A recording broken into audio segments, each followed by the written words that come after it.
แบกมันกว่านี้อีกบ่ด้วยแบ่งมันหน้ากว่านี้บ่แบบมันไล่เที่ยวดิเอออ่ะเดี๋ยวเออน ำเมื่อเท่าไรฮะใบพันได้ฮะ เจ้าว่าใบหยังนี่เจ้าฮู้บ่ใบหยัง ไปแช่น อืม เราก็ย่านเนี่ย ย่านบ่ โดย ยังย่านข่อยอยู่บ่ อย่าไปเอาเงินคืนได้ฮะอย่า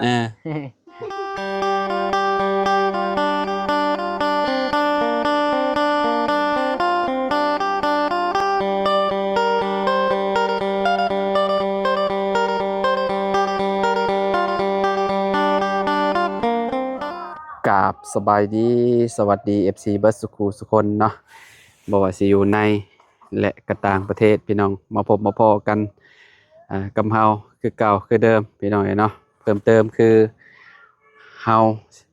ซื้อข้าวมาให้อาเจืองแล้วพี่น้องเนาะ1กระสอบเนาะแล้วก็มีเงินที่ว่าเฮาว่าไว้แหละพี่น้อง2ล้านเนาะแล้วก็อีกล้านหนึงก็คือสิมอบให้ทางน้องของน้องหั่งพี่น้อง1ล้านกีบเนาะซึ่งพี่ติ้งเนาะเพิ่นก็เนาะได้เบิ่งคลิปเนาะน้องของน้องหั่งนั่นแหละเนาะเพิ่นก็อยากให้เงินน้องของน้องหั่งว่าซั่นเนาะ1ล้านกีบเด้อบ่าวลาวว่าซั่นเนาะน้องเพิ่นก็จักใช้เงินเป็นหรือบ่บุเนาะคือตอนนั้นเฮาให้ก็เพิ่นก็โอ้ดีใจอยู่เด้เงินเท่าใดบุมื้อนั้น10,000บ่ที่ว่าเฮากับบาบุญน่ะอยากให้เราเว้าอะเด้พี่น้องเอ้ยอยากให้เราเว้านำหั่นน่ะ เอาเงินให้เราเว้านำเลยพี่น้องเอ้ยเนาะน้องเสียงบ่ชื่อเพิ่นน่ะพี่น้องอันนี้แฮ่งคักแล้วได้เงินรางวัล1ล้านกีบเนาะบ่ฮู้ว่าน้องเพิ่นจะไปซื้อหยังแล้วซื้อข้าวให้น้องเพิ่น1กระสอบแล้วก็ทางพี่ติ้งเพิ่นให้เฮาซื้ออันน่ะพร้อมเนาะซื้อ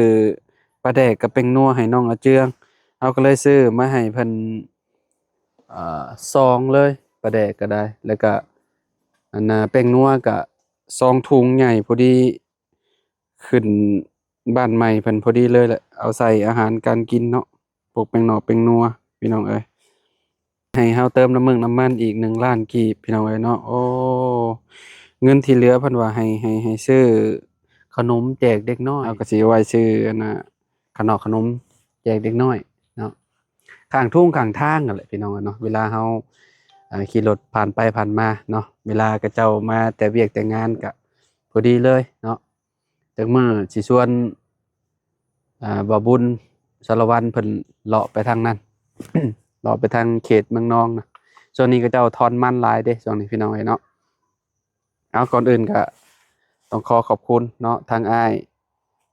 ติ่งหลายๆเด้อหรือว่าพี่ติ่งเนาะที่ให้เฮาเป็นสะพานบุญให้เนาะก็ขอให้อยู่ดีมีแรงขอให้ร่ำให้รวยบ่ให้ซวยจักเทื่อเด้อทางพี่ติ่งเนาะแล้วก็พ่อแม่พี่น้อง FC ทุกๆคนเนาะขอบคุณหลายๆที่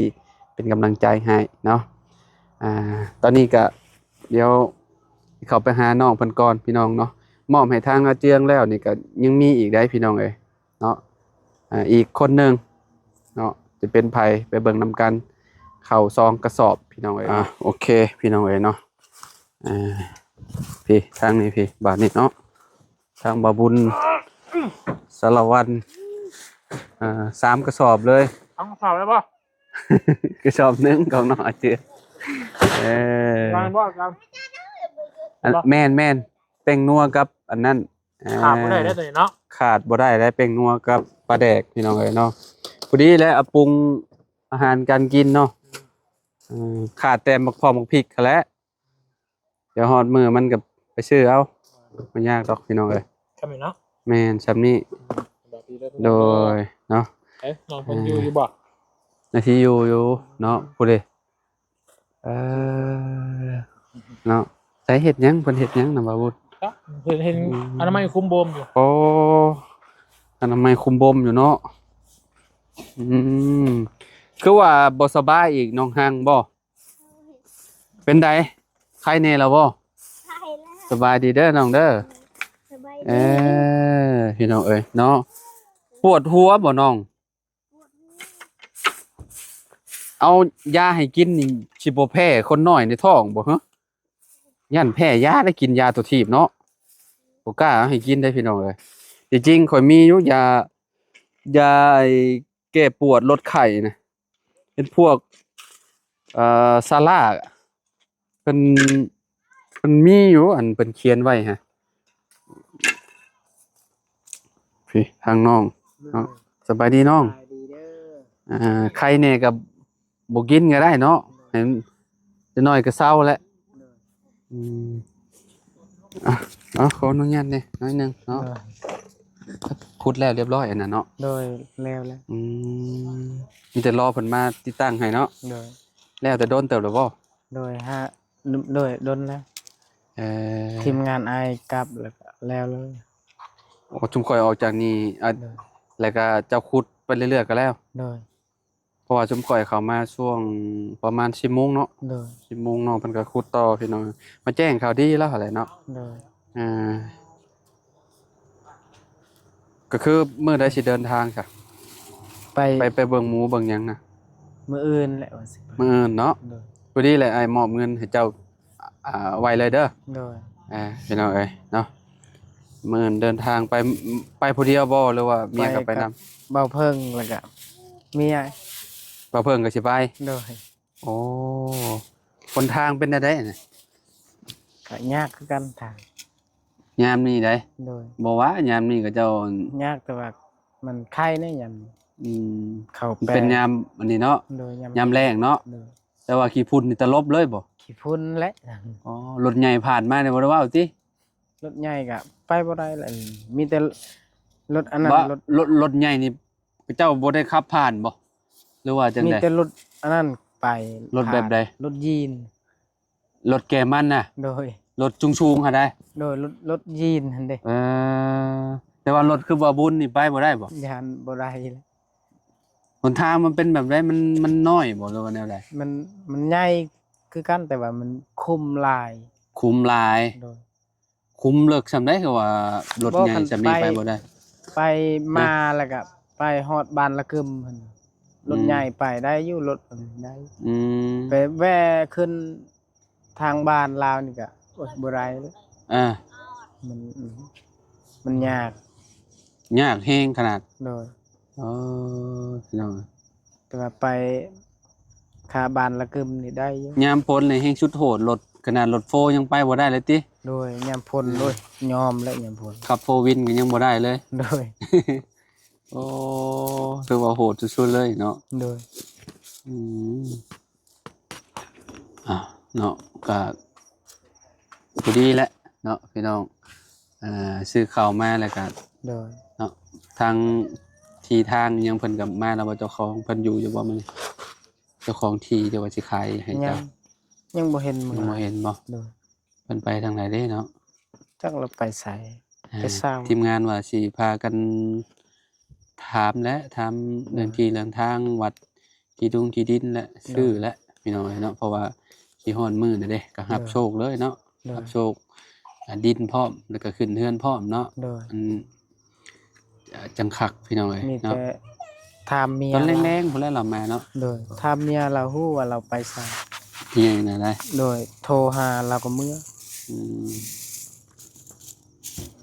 น้องเมียไปทางใดมื้อนี้อยู่ทางเฮือนน่ะเหรอว่า เพื่อนหากับเมื่อแต่ซักเครื่อง เราไปซักเครื่องบ่ โดย ประมาณเอาแฮงประมาณเบิดเดือนนี้บ่เจ้าเอาแฮง แม่นหมดเดือนนี้แหละ เบิดเดือนนี้เนาะ โดย เออมัน ยังหลายคน อืม บัดเฮาไปเอาแหงหมู่แล้วก็กลมันพอเฮาแล้วก็เข้าอีกไปเอาแหงครับ อืม ผู้หนึงอันไปเอาแหงผู้หนึงไปส่งแหง อืม มัน FC ก็เว้าอยู่ว่าเจียงทำงานหนักว่า โดย ดูสีหน้าเหนื่อยๆนะ โดย ก็นักอะไรเด้พี่น้องเพิ่นก็ไปแทบทุกมื้อ โดย คะแนนมาบ่มีเวียกอันนี้อันที่ว่าคุดอันนี้นี่ก็คือแบบ ไป บ่ค่อยเห็นเพิ่นได้ เนาะ ยามกลางเว้นมื้อนี้ก็ยามแรงๆพุ่นแหละ โดย ประมาณบางทีมันยามแรงก็บ่ได้พ้อกันบางทีเนาะ ที่จะไปเนาะยามแลงกันแล้วเนาะกลับมา8-9 โมง โด ก ย ลางคืน ยามแลง พี่น้อง ไป เอ้ย ก้นโอ้ยคันได้เห็นบ้านในบ้านคอยอยู่ในบ้านนี่ไปเฮ็ดมันไปเอาแฮงกัน อ๋อ อุ้ยคือสิหนักแฮงมันแบกเป่ามันแล้วก็ขึ้นภูอีกขึ้นภูรถมันอยู่ เพราะอ้ายเห็น ลย อ้ายเห็นอยู่ตอนอ้ายไปอันแจกเครื่องกับเบาเชียงไปแจกถุงยางชีพน่ะ โดย ขี่รถผ่านไปก็เจ้าขึ้นทอนอยู่ภูแล้วก็เจ้าก็ใส่กระสอบ โดย ใส่กระสอบแล้วก็เจ้าก็กิ้งลงมาเด้ โดย แล้วก็เจ้าแบกลงมาบ่ได้ก็เจ้าก็กิ้งให้มันตกลงมาแบบใกล้ๆแบบถนนน่ะนะพี่น้องเอ้ยเนาะทิ่มลงมาเลยพี่น้อง โดย แล้วก็รถไปจอดเทียบบัดนี้เนาะ เนอะ จอดเทียบแล้วก็อันแบกขึ้นบัดนี้ เน นะ อะ จะเป็นแบบนั้นก็แน่ว่าดินเพียงบัดนี้มันก็สิง่ายเนาะ โด เวย ลาเอา ดิน เก็บ เพีย ใส่ ง กระสอบแล้ว ง่าย ก็เอาขึ้นรถเลย อันนี้ เนอะ บางคนเพิ่นปลูกอยู่ภูอยู่เทิงภูเทิงหยังน่ะ โดย เวลาเพิ่นเก็บแล้วเพิ่นก็ใส่กระสอบแล้วก็กิ้งลงมาพี่น้องเอ้ยเนาะ โดย เจ้ายังบ่ได้เคยเจอติอันที่ว่าขึ้นไปกลนอยู่ในภูน่ะถอนอยู่ในภูแล้วก็เอาลงมามีบ่ มีแหละ มีบ่ โดย อ๋อ ว่านมื้อซื่นนี่ อืม เฮาไปก่อนชวนอยู่ภู อืม รถมันอยู่เทิงพุ่นรถไปก่อนแล้วเวลาตอนแรกเฮาไปก้นมื้ออื่นน่ะรถมาแล้วก็ อืม ไปเอามันขึ้นรถอีกแบกขึ้นภูอีก อืม มันหนักขึ้นภู อืม บอนดินเพียงเขาปลูกดินเพียงได้อยู่ แบบนั้นเนาะ โดย พี่น้องเอ้ยเข้าจะเชื่อไว้อยู่เฮือนหลังนี้ก่อนบ่ โดยไว้คืนนี้แหละสบายเฮ็ดกิน เวลาเฮ็ดอาหารกันกินกับอันนั้นเนาะ โดย มาอยู่นี่เลย โดย ถ้วยบวงชามมีหยังเด้ ถ้วยบุ เอาอยู่เฮือนแม่บ่ มีแล้วถ้วยบุตอนนั้นบ่เพิ่งซื้อให้หลาย10 20บ่20ถ้วย 10 ถ้วย โดย อ้าวก็มันก็บ่พอคือเก่าแล้วก็ต้องไปยืมน้ำแม่ก่อนละ โดย ในเฮือน กันนั่นก็ซื้อถ้วยยางก็ได้ ถ้วยโฟมเนาะ โดย ก็คักอยู่แต่ว่ามันจะบ่ยากล้างเด้ โดย ซื้อถ้วยโฟมมา แล้วก็ใส่แล้วก็เก็บทิ่มแล้วก็เอาลงจูดอยู่นี่เลยเนาะ โดย อืมนับมือเลยเห็นไหมเนาะ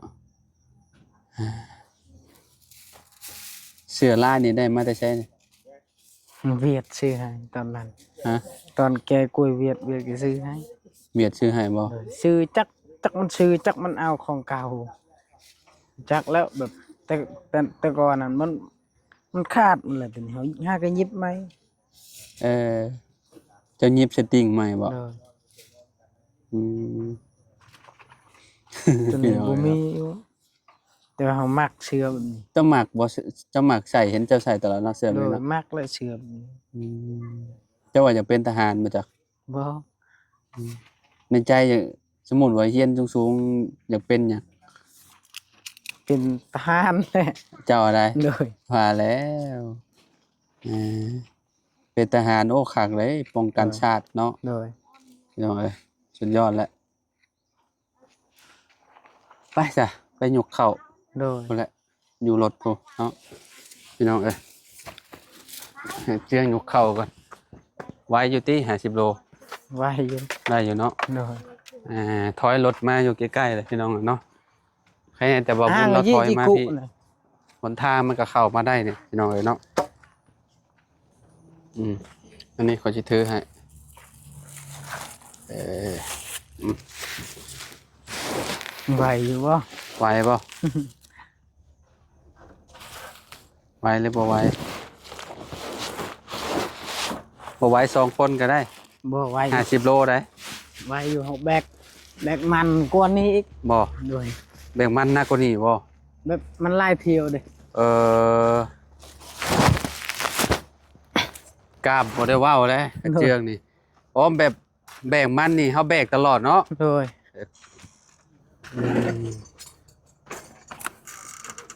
นะโอ้พารักก็อยู่เทิงพุ่นอ อ้าวแล้วป้อตัวอง อ้าว ตาปกลองเหรอ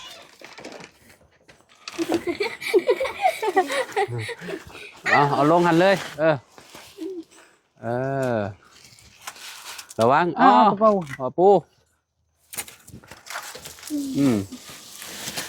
เอานี่ โดย ชื่ออันนั้นแป้งนัวกับปลาแดกให้เพิ่น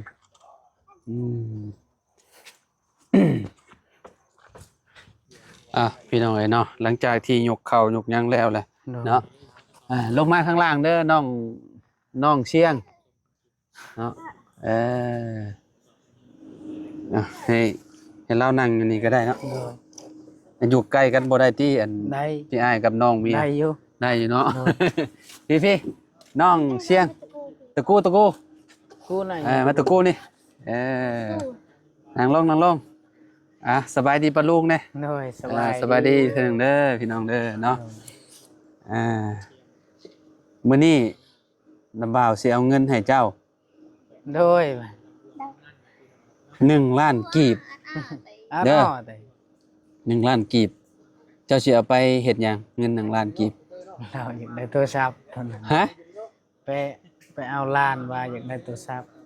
1 ล้านกีบมันสิพอติ เพราะละยันเฮามีเงินข้างหน้า อ๋อ เอาน้ำค่อย มาเลี้ยงหลานน่ะพี่อ้ายมีเงินแต่ก็คอนะพี่อ้ายแล้วเนาะ ยันไป พี่น้อง ไป เอ้ย กนมันพอ พี่น้องเอ้ยเนาะก็เงิน1 ล้านเนาะสิเอาให้น้อง1 2 3 4 5 6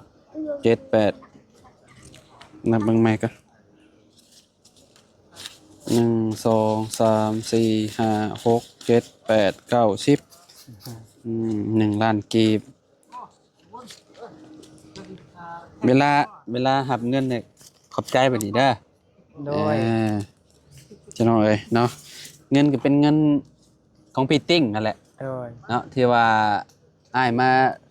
ร่วมกับเจ้าตอนแรกๆนั่นแหละพี่น้องเอ้ยเนาะมอบเงินให้ทั้งน้องเพิ่นก่อนเนาะให้ละเดี๋ยวนำมาเมื่อเท่าไรใบพันได้ฮะ เจ้าว่าใบหยังนี่เจ้าฮู้บ่ใบหยัง ไปแช่น ไม่ใช่ เราก็ย่านเนี่ย ย่านบ่ โดย ยังย่านข่อยอยู่บ่ อย่าไปเอาเงินคืนได้ฮะอย่า โอ้ยพี่น้อยนะเว้า ล้านหนึ่งพอ เงิน1 ล้านกีบพี่น้อยเนาะ โดย อันนี้2 ล้านสิมอบให้อาเจืองคือที่เว้าไว้ในคลิปนั่นแหละเด้อเจืองเด้อ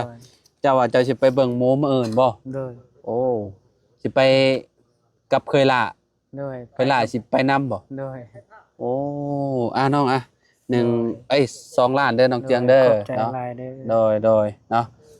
เงิน2 ล้านกีบพี่น้องก็ให้อาเจืองเพิ่นเอาไปซื้อหมู โดย เนาะเพิ่นจะไปซื้อหมูซื้อหยังพี่น้อง แล้วก็เพิ่นสิซื้อปลาเนาะมื้อขึ้นเฮือนใหม่เพิ่นเนาะ